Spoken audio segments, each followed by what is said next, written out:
Hey everyone, Civ Extraordinaire here, and I wanted to do another informational video on Humankind. We had remarkable success on the channel thanks to our last video on Humankind, which you should be able to find on our Humankind playlist by clicking on the channel. Before we begin, please leave a like and subscribe to help the channel grow. It not only shows me that you care about the content that I am putting out and want to see more, but it forces the YouTube algorithm to put our videos out. Make sure to take into account that the abilities for each of the 10 cultures introduced in the Ancient Era have received several changes, and may receive several more before the game is published. Now that we have got that out of the way, let's get started. The first culture to be revealed for Humankind, and the first in the alphabetical list that we are going by, is the Assyrians. The Assyrians are an expansionist culture with a heavy emphasis towards conquest and sieges. The Assyrian Empire was founded in the Middle East, which is a trend that many of the other cultures gravitate towards in the Ancient Era. With the Assyrian capital being known as Assur, their cultural ability is known as Siege Masters, which provides them with 2 siege engines upon starting a city siege. The Dunu is a fort replacement that provides +10 fortification and +1 combat strength for all adjacent units when fortified. Lastly, their Assyrian Raider unique unit is a mounted unit that has 25 combat strength, 6 movement speed, 1 range, and possesses the cavalry and pillager traits. The second culture revealed to us takes a different approach to gameplay. The Babylonians are also a Middle Eastern culture, but they take on a scientific focus, which means that they will not be as militarily inclined as their Assyrian neighbors. The capital of Babylonia was Babylon, which was eventually destroyed by Cyrus the Great in 529 BC. Fittingly, the Babylonians do not have any fortification bonuses like the Assyrians and instead gain +2 science per extension on settlement. This bonus is known as Philosophers of the Wilds and pairs nicely with the Astronomy House, which is the Babylonian unique quarter. The Astronomy House provides +2 food per researcher, +2 science per adjacent farmer's quarter, and +1 researcher slot on settlements. Now, you may be wondering what this bonus towards researchers does, and it is quite simple. Similarly to Endless Legend, Humankind utilizes a system where you assign population to specific categories in your city. Population assigned to these researcher slots gain extra food, which simply means that your researchers are generating food and making it so that you don't have to dedicate as many people to farm. The Babylonian unique unit is the Sapa Sakashti, which I know I am not pronouncing correctly. They have 25 combat strength, 4 movement speed, 1 range, and have the melee and guardian traits. The Egyptians were the third Ancient Era culture revealed to us, and they possess the builder affinity to reflect their monumental achievements, no pun intended. They start off with a fairly simple ability in Grand Planner, which provides the Egyptians and their successors with 25% artificial wonder production, meaning that you will be ahead of the curve when racing to some of the more powerful wonders. Their Egyptian heritage allows them to build pyramids that provide +2 industry and +1 influence per adjacent trades quarter, and +1 worker slot on settlements. To top everything off, their unique mounted unit, the Markabata, has 27 combat strength, 6 movement speed, 3 range, and the move and fire traits. They also are ranged, meaning that they will be both deadly and swift. While all of this sounds great, I am disappointed in the lack of river bonuses. Considering that the Egyptians thrived on the Nile River, it is a bit off-putting that there is no mention whatsoever of their unique abilities in this regard, or unique quarters specializing towards a river focus. This is subject to change, however, but it is still disappointing nonetheless. The Harappans are a culture that heavily incentivize settling along rivers and rely on their agrarian affinity to amass huge populations. Compared to the previous cultures, the Harappans are entirely peaceful and rely on runners to locate curiosities, which are Humankind's equivalent of tribal villages from Civ 6. These curiosities provide various rewards ranging from science to money. Runners have 17 combat strength, 5 movement speed, 1 range, and the Discoverer trait, which most likely boosts yields from curiosities.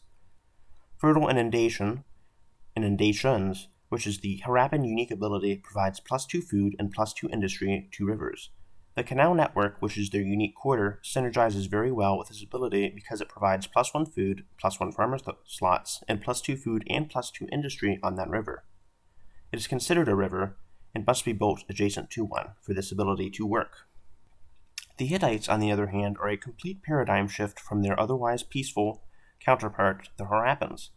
They are one of 2 militarist cultures from the Ancient Era, and they are heavily incentivized to warmonger. The Hittites have the Lust for War ability, which gives them +20 morale for going to war. This ability allows them to stay at war for much longer. This, in conjunction with their mounted Sigir, allows for rapid conquest of potential Hittite opponents. The Sagir specifically has 28 combat strength, 6 movement speed, 1 range, and the suppression trait, which is unknown at this moment. Finally, the Rawari is a unique fort replacement that provides a free created unit when initially constructed. And thank you to Arcalis for finding this out from the Humankind Discord. MYCENAEANS are the other militarist culture of the ancient era, and they hail from the Aegean Sea. They have brutal upbringing as their cultural ability, and it grants plus 200 experience gain on units. Their Cyclopean fortress yields plus 1 combat strength for adjacent units, plus 5 fortification and neighbors, and increases the movement speed cost for adjacent hostile armies. The Promakoi has 24 combat strength, 4 movement speed, 1 range, and the champion trait. Promakoi seem to be unusually fast for melee units, so it will be interesting to see how this factors into gameplay. The 7th, and one of the last cultures to be revealed, is the Nubians. We had a chance to play as the Nubians, so their abilities are not as mysterious to us as some of the others like the Hittites. Nubians are a merchant culture which have access to the Golden Dreams ability. This perk provides plus 4 money on luxuries and plus 4 industry on strategic deposits. Personally, I wasn't too big of a fan of the Nubians when I had the chance to play them, but perhaps this was due to more of their start location being desert heavy and not the specifics of their abilities.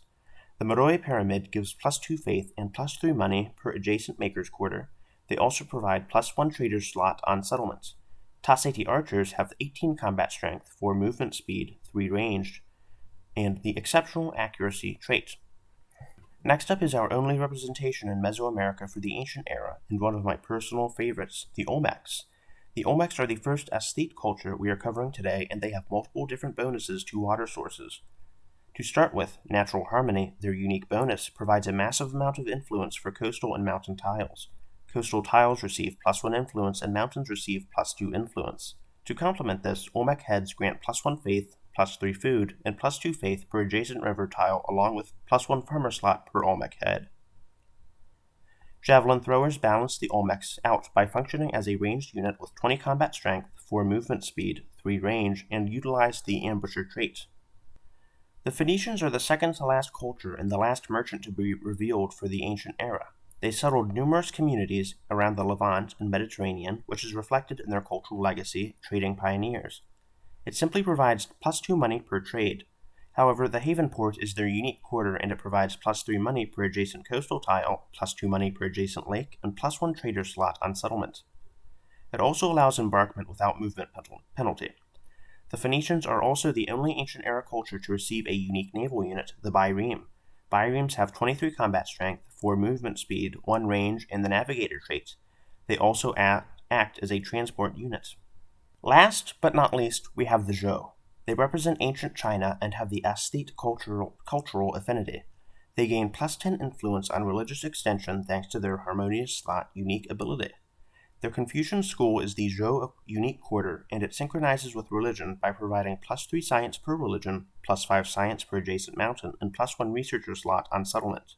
The Zhan Che is a mounted unit with 28 combat strength, 6 movement, and 1 range, and the Mandate of Heaven trait. I hope you all enjoyed this video and found it to be informative above all else. Thanks to Rack98 for making this video possible by compiling a helpful list of the different cultural legacies and unique quarters. Again, if you liked the video, consider helping the channel out by leaving a like and subscribing. Remember to hit the notification bell for more Humankind content in the future, and, as always, stay safe. This has been Civ Extraordinaire, and have a great rest of the week. Peace.